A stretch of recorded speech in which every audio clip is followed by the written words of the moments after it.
letu spomladi preide Saturn v znamenje rib, še zmeraj v drugih financ, ampak ima lepše aspekte, kar pomeni, da se bojo že iskale nove poti.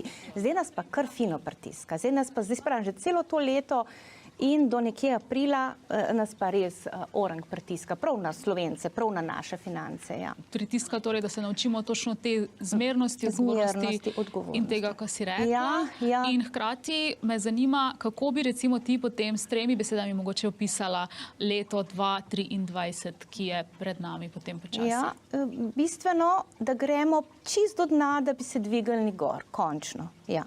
Ampak to tako, da že jaz predvidevam, da se bo že konec maja, junija že začutilo, da gre počasi, ker ne gre čez to, govorim predvsem o financah, da se bo, da rečemo, da bo nekje na začetku 23, pa tam nekje do aprila 23, da pada, potem se pa počasi začne krivulja rasti in tudi na drugih področjih se bo počasi začela. Zdaj, če se gledamo, smo šli dol, leta, sam dol, smo prišli na dno in zdaj nismo še na dno, po moje, nekje začetek naslednjega leta, pa začetek pomladi je čizno, pa potem postopoma s poletjem se začne dvigovati gora. To pomeni, da se počasi plače dviguje, da se počasi stvari gremo ven iz, ampak drugačni. Čist drug svet je ratal. Ne vem, če že koliko opazujemo ljudje, ampak je ratal drugačen svet. Skozi to krizo je ratal drugačen svet.